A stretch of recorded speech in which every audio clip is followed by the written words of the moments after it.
Tenons quelques minutes pour pouvoir échanger avec le directeur, Miguel Nunez. We will have some minutes now to exchange with the director. So I don't know who would like to start with any question. Quelqu'un veut commencer avec quelques questions?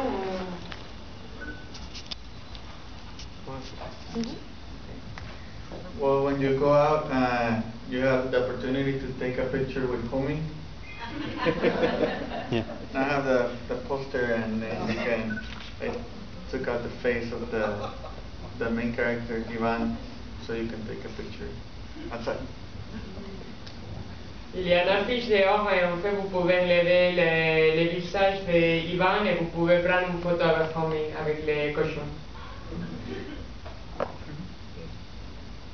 Dans les crédits, on dit que c'est basé dans une petite histoire. Vous pouvez raconter de où est-ce que vous prenez l'histoire. Dans les crédits, il y a un petit Si en los créditos aparece que está basada en una historia, ¿podrías contarnos de dónde tomaste la historia? Well, actually, in the last Okay, yeah, he's asking in the credits, it says this movie is based on another story. Yeah, well, I took 2 pages from a theater play, and that tells the story, the beginning of the story of Rosa, when first Ivan thinks that she's dead and then she isn't.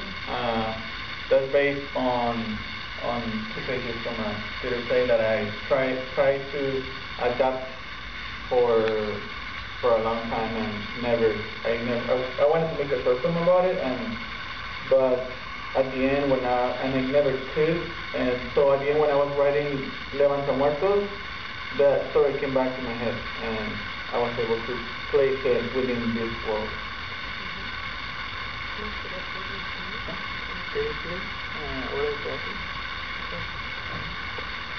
En fait, l'histoire de Rosa, une partie de l'histoire de Rosa, c'est pris d'une petite histoire de théâtre. La profité pour l'intégrer dans le film. Do you have a question? Yeah.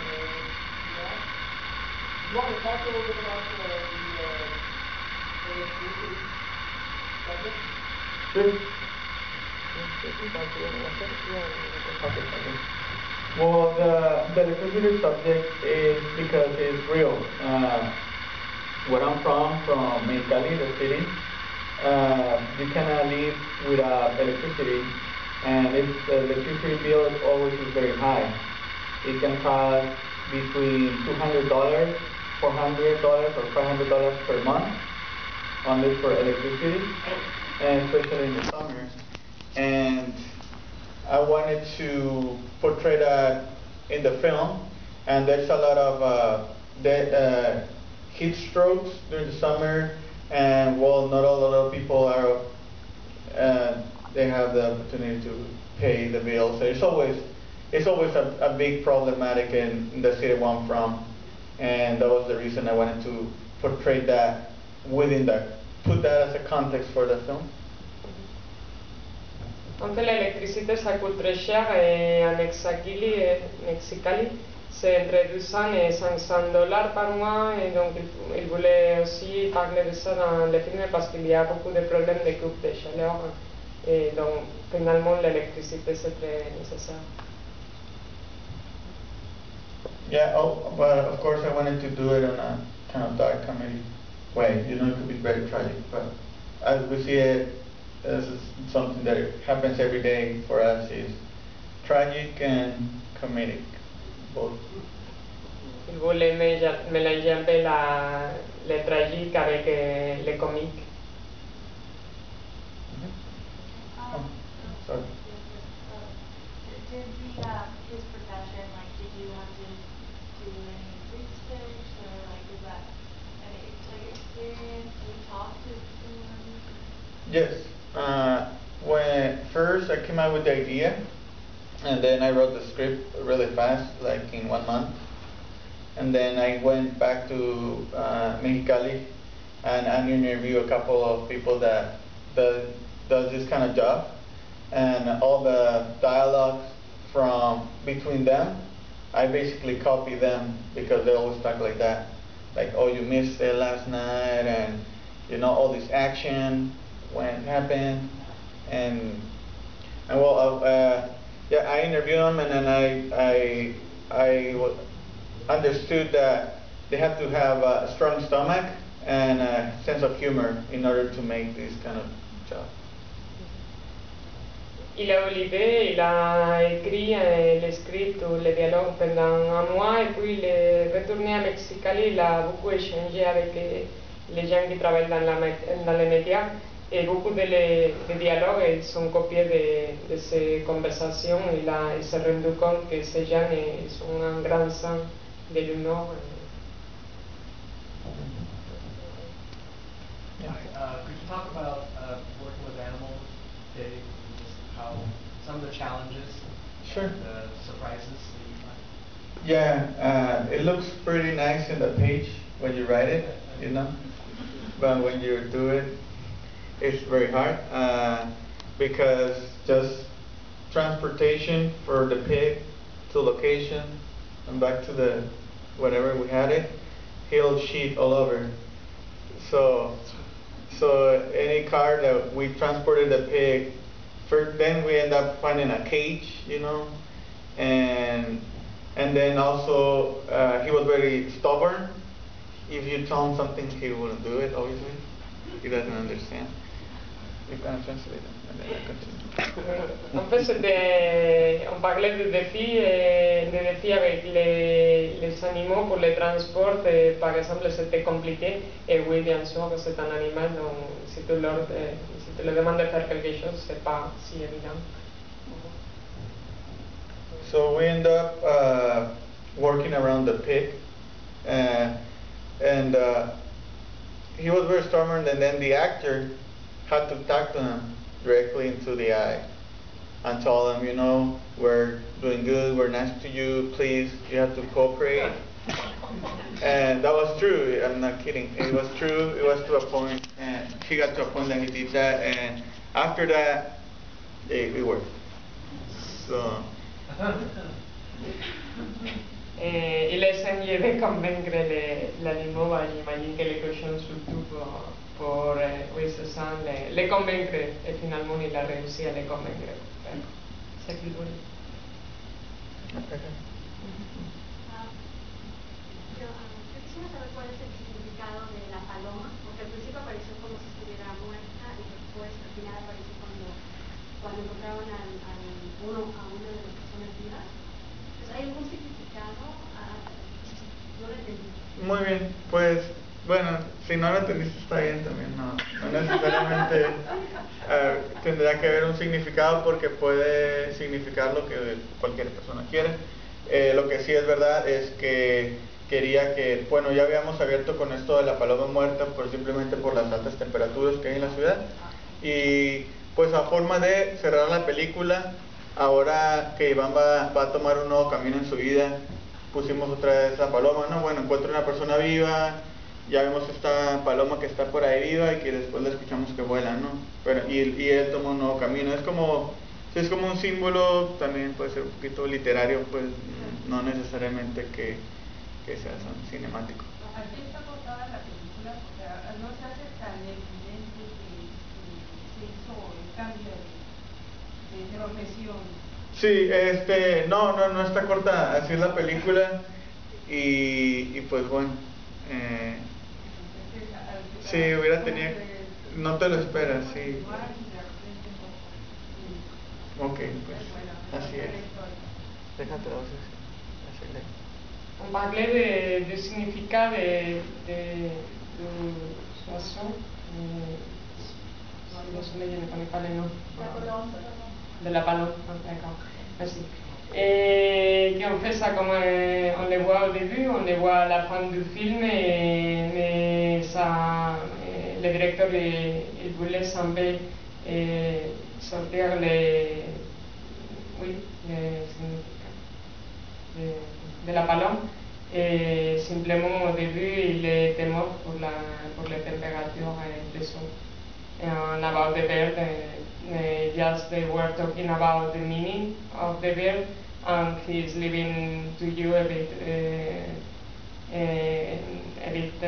open this meaning, and he just wanted to start and finish the film with this. ¿En qué género cinematográfico clasifica la película? Sí, mire, yo al principio cuando la escribí no pensé en ningún género. Y al momento de presentarla con un público, que en México, primera vez, pues me di cuenta que se reían. Entonces dije, bueno, a lo mejor es como una comedia negra, porque nunca te estoy diciendo, haces como un chiste que nunca te estoy diciendo que es un chiste. La película no me la tomé muy en serio en el término de, ¿cómo te diré? Como que no se toma a sí misma en serio. Hay cosas que suceden, pero son un poquito, pues como cotidianas, ¿no? No es dramática, fuerte, no es una tragedia. Entonces, pues me di cuenta que era algo así como una comedia negra. Yo la estaba escribiendo, algunas cosas me daban risa cuando yo lo escribía, pero hasta que la puse con la gente fue que me di cuenta de esa reacción. ¿Sí? Did I say in English too? Okay.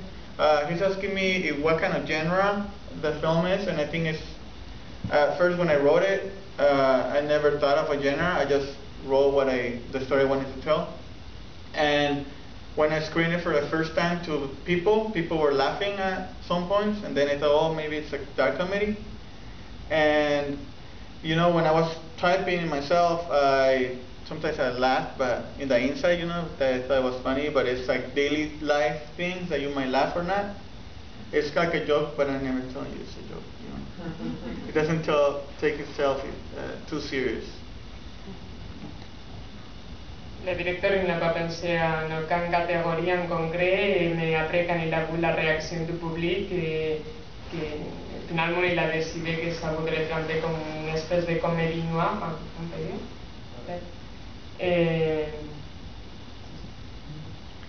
And something just to, ¿qué decía en español? Solo para terminar, porque hace rato me preguntó ella de que se le hacía como que estaba cortada la película al final. Y es que yo ya sabía que iba a cambiar en la dirección, pero pues yo no quería tener una escena de, oh, voy a renunciar a mi trabajo y se lo va a quitar su equipo y lo va a tirar, o no quería tener esa escena, entonces simplemente lo hice así, repentino. ¿Cómo? Es muy buena la película y uno se queda con la sensación de querer más. Bueno, gracias. Yeah, she was asking previously why the cut so sudden between he like going down on the hill of working, picking up dead bodies, and then suddenly you see him with the pigs at the end. And the thing was like I didn't want to have a scene of him quitting his job, like you can see in other movies. Like he takes out his equipment and then this conversation with the uncle. Like I didn't want to have that dramatic point, and then I just decided to go straight to the epilogue of the film. Il y a un peu à la fin une coupure entre les deux scènes quand il est en train de travailler et finalement quand il parle avec sa tante et quand il est avec les animaux, et tout simplement parce qu'il voulait montrer les pas de comment il est son travail, mais sans montrer tous les pas.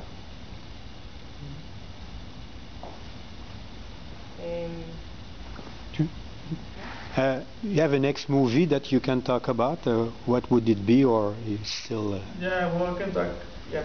You don't want to talk about it? Well, yeah, it's been very hard because I have many ideas for the next movie. First I thought a couple months ago that I was going to make a film about the Chinese in Mexicali, because it's a big there's a big Chinese community, and because they founded the city 100 years ago in Mexico. And then I start interviewing Chinese people, because they're very hermetic society, very enclosed, because the Mexican took advantage of them at the beginning of the 1900s, the previous century. So I thought I was going to work in that film, and then I changed my mind. So I can say that in French. Ok.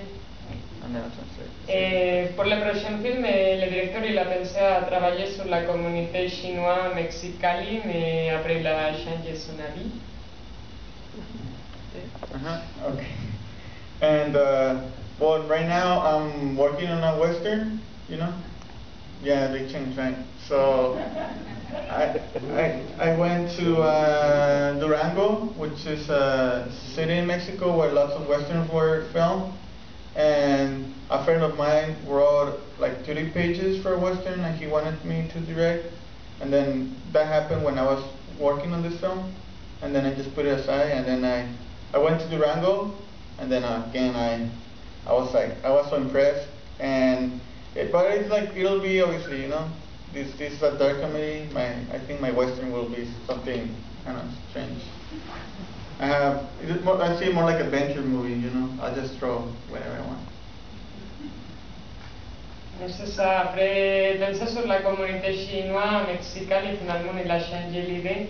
Il va plutôt faire un western, mais aussi un peu dans les sangs et un peu dire bizarre qu'on vient de voir. Et à Durango, c'est le script écrit, le dialogue écrit par un ami, mais c'est lui qui va le diriger. ¿Cuál fue el motivo de inspiración de esta película? ¿Cuál fue el motivo de inspiración de esta película?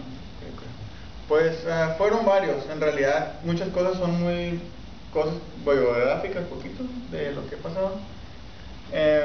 Uno, pues mi ciudad es muy caliente, entonces yo quería, pues es una ciudad fronteriza, casi todas las películas de frontera tienen que ver pues, sobre la migración o el narcotráfico, y yo quería en realidad quitar eso del cine y dejar lo que tiene que ver el calor de la ciudad.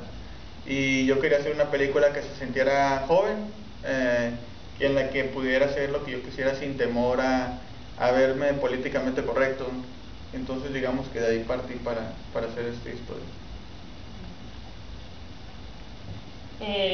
Pour l'inspiration, c'était surtout avec des histoires personnelles. Il voulait faire un film sur Mexicali, et c'est en ville et dans la frontière. Il voulait éviter toute la thématique du narcotrafic, de migration.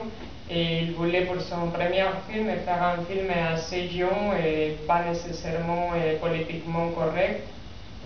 So for his first movie, the inspiration was on his own stories. As Mexicali is in the frontier, he wanted to avoid narcotraffic or migration thematics. So he tried to make like a young movie, we can say like that, like just avoiding being politically correct. Yeah. Politically correct. Politically correct. Yeah. Yeah. Yo soy mexicana también y tú dijiste que no te gustaría hablar sobre la inmigración porque ya estamos lidiando el tema sobre el narcotráfico. Sin embargo, también creo que hay cosas muy bonitas en México. ¿No piensas tú que en una próxima película pudieras mostrar un poquito menos de violencia? Porque de por sí ya en los medios de comunicación, la televisión, etcétera, se habla mucho sobre la violencia en México y esto afecta un poquito al turismo, que México es un país que vive del turismo. Okay, she's asking me if in the next movie, if what like she's asking first. She's telling me that. Could you translate that? Because she's telling me that why am I that yeah I'm avoiding the immigration theme and the drug trafficking, but she's saying that maybe in the next films if I'm thinking not touching like a subject dealing with violence, because already in the media we'll see all this violence about Mexico, and that affects tourism, and in a way, is that okay? How to translate? Okay, yeah. Well, yeah, I didn't want to show violence first, I mean, I wanted to talk about this theme.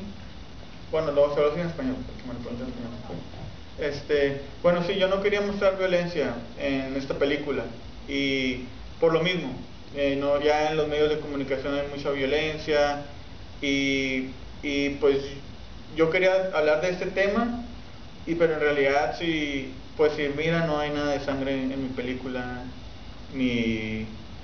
pero se ven algunos temas, y las muertes pues son muertes más bien relacionadas con lo que puede suceder en la vida diaria, en términos de, bueno, la viejita que muere de calor, o el viejito en el hotel, o digamos la relación de ellos, no, pues sí, es violenta el sadomasoquismo, pero pues bueno, es como una relación que al fin de cuentas pues otra gente puede tener en la vida cotidiana. ¿Y qué después? En fait, la question c'était s'il voudrait essayer d'éviter la violence, parce qu'on voit en fait déjà la relation entre le Mexique et la violence toujours par les médias, et ça peut affecter le tourisme. Et en fait, tous les morts qu'on voit dans les films, ils sont tous à cause sont tous des morts naturelles. So he has tried to avoid, in the film we can only see death caused by natural causes, because the question was like if he will try to avoid violence, because we always make like the relation in Mexico with violence, and finally that affects to tourism. So yeah, so I didn't want to show violence in that film per se, just see blood and at all, just towards the end. But at the same time, for instance, the last people that are dead at the galley scene, if I wouldn't put that, I just also felt like I was avoiding reality, and that's why at least at the end I talk about it. Mais moi, au fin du film, il a dû mettre une scène de mort un peu violente, parce que sinon il avait l'impression qu'il échappait un peu la réalité. Et je suis désolée en fait, mais on devrait couper ici la discussion, et on doit fermer la salle. Mais je suis sûre qu'à l'extérieur, le directeur il va être content de continuer à discuter avec vous, avec ceux qui veulent continuer. For those willing to continue, or maybe you can continue at the hall. I'm sorry, but I think we have to stop the discussion. Yeah, and I have some stickers.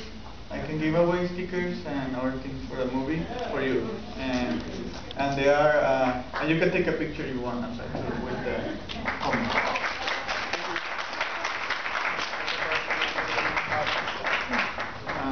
I have some stickers for you, and if you want other things from the movie, or you can take a picture outside too with comment. Ah, yeah.